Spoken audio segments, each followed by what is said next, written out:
Prayer that you will not leave this place the same. Amen. Our tithes and our Jeremiah always. The Lord is good. The Lord is good. The Lord is good. Is good to hallelujah. The Lord is good. The Lord is good. The Lord is good. Is good to.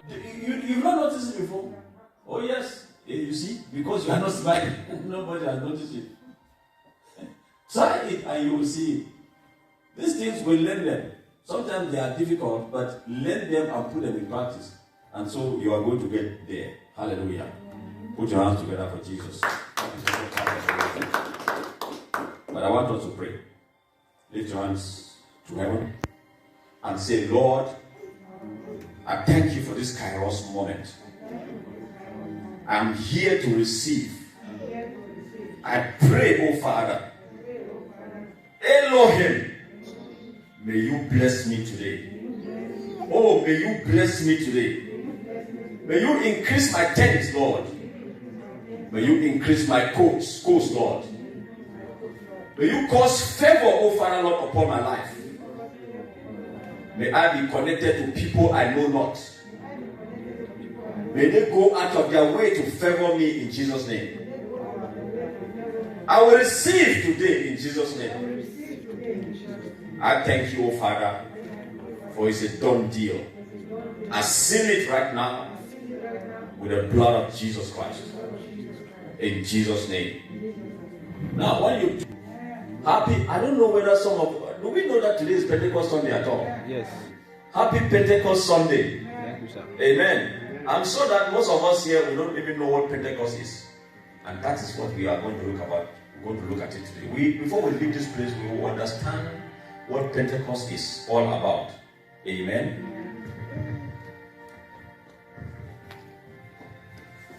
The power and effects of Pentecost. The power and effects of Pentecost. Now we must understand that Pentecost has power. Pentecost has power. Amen.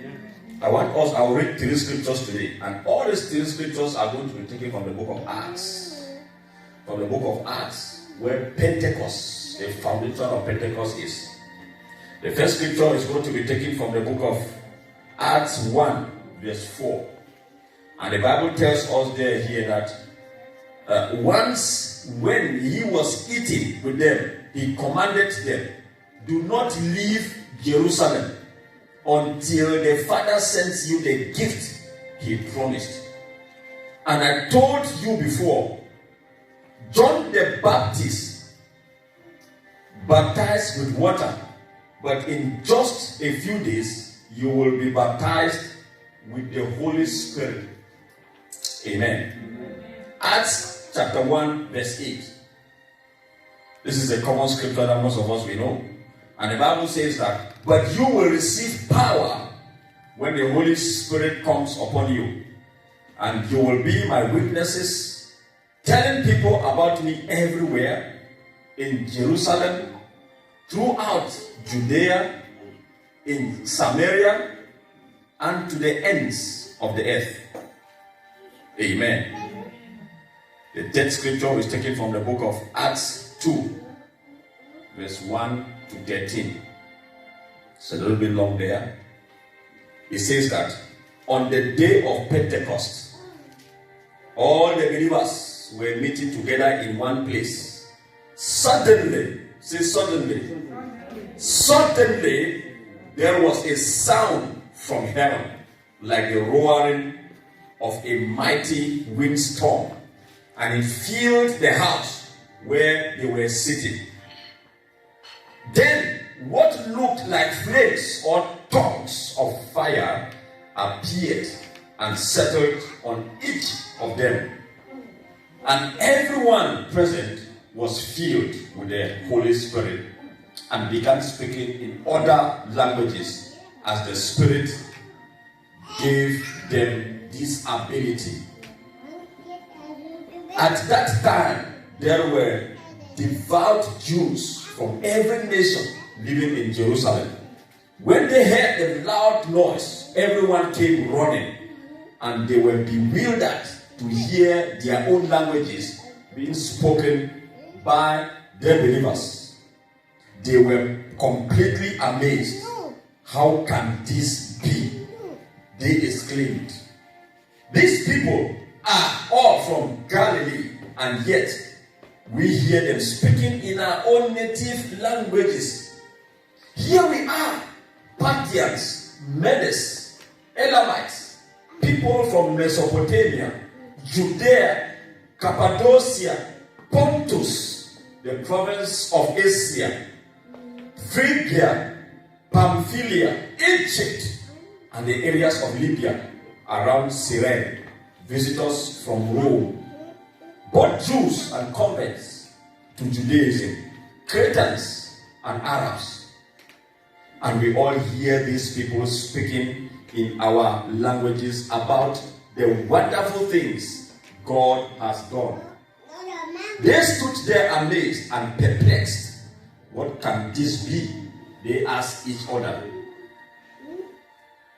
But others in the crowd ridiculed them, saying, they are just drunk. That is all. Hallelujah. That is the reading of the word of God. Put your hands together for Jesus. You see, look at the text, the last verse here, verse 13. It says, but others in the crowd ridiculed them, saying, they are just drunk. There are always people who will carry ridicule all around. They will never want to see any good thing, nor they will never want to hear any good thing that is coming from the house of God, neither of any good thing that is proceeding out of the mouth of a man of God. The ridicule will always be there. And in fact, ridicule comes from the devil. Anyone who is ridiculing, anyone who is mocking, he or she is doing the work of the devil. See how funny it can be. People, they take up themselves and they are just working without pay. Even if they work normal work on earth, they will expect that somebody pays them. But when the devil employs them, they get no pay and they do the work with joy, serving the enemy, serving the devil. Where are we going in this generation? Where are we going in this dispensation? Where are we going? Ladies and gentlemen, dear families, in these our days, where good has become bad, wickedness is increasing. Day and night, people criticizing.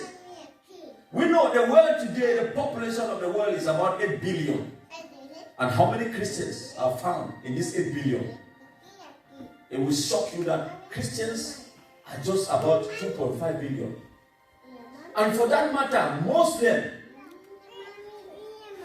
is 1.9 billion, which means that they are chasing seriously behind. And if you calculate 1.9 billion plus 2.5 billion, how many is it going to give to you? It's going to give to you about 4,400,000. So out of the 8 billion people that we do have, we have only 4,400,000 that believe that there is a kind of deity, which is God.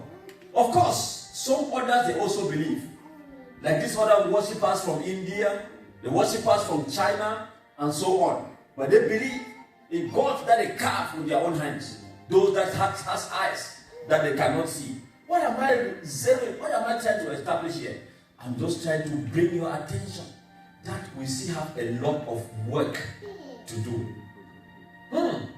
When you subtract 4.4 billion from 8 billion, it is going to be remaining with 3.7 billion people. 3.7 billion people, and you add the Muslim there, it is going to be what?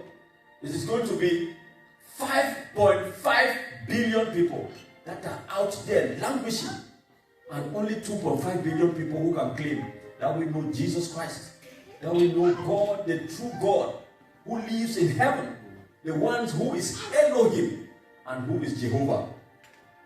All the other ones, I don't know what they worship. They worship something, but as a human being, whether it's an atheist, whether it is a Confucianist, they worship something. Ladies and gentlemen, this day is a representative of the day that things actually turn around in the church. And as a matter of fact, Pentecost is the birthday of the church. Human beings celebrate birthday. They break cake. They go and hire a horse. They buy drinks of all kinds and all sorts. And yet, many of us have missed the day that the church was born. Many of us still don't know what Pentecost is all about. Pentecost is a powerful day for believers. Believers will lose their reasoning. They will lose value if they don't know what Pentecost is. If they don't know what kind of weight Pentecost carry. Hallelujah.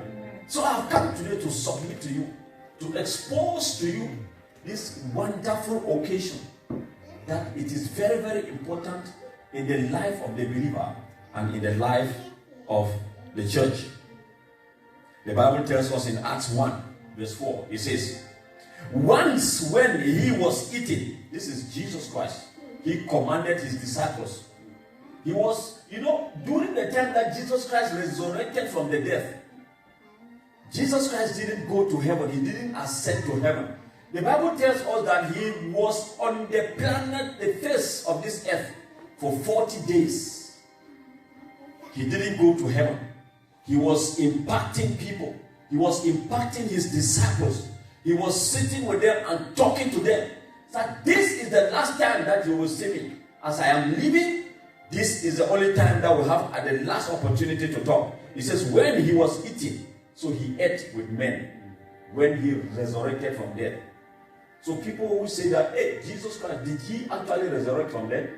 Go and ask his disciples that saw him. They saw him. It's not only they that saw him. Other people too, they also saw him. So when he was eating with them, he commanded them, do not leave Jerusalem until the Father sends you the gift he promised. And I told you before. Say, John baptized with water, but in just a few days, you will be baptized with the Holy Spirit. In just a few days, you will be baptized with the Holy Spirit. The 40 days that Jesus Christ spent on earth. And on the day of ascension, Jesus Christ ascended into heaven. He ascended into heaven, and he said that in just a few days, you will receive the power of the Holy Ghost. 40 days he resurrected. He talked to his people concerning the kingdom. While he was talking to his disciples concerning the kingdom, some of them, they were so anxious. They were so itchy to know so many things. So they were asking him, is it the time that is going to come where you will establish Israel and the kingdom of God? Jesus Christ answered and told them, this is not his answer to give to you. Neither are you to know now. This one hangs in the authority of the Father. He is going to decide on this. And once he was eating with them, he commanded them, he said that, don't leave Jerusalem.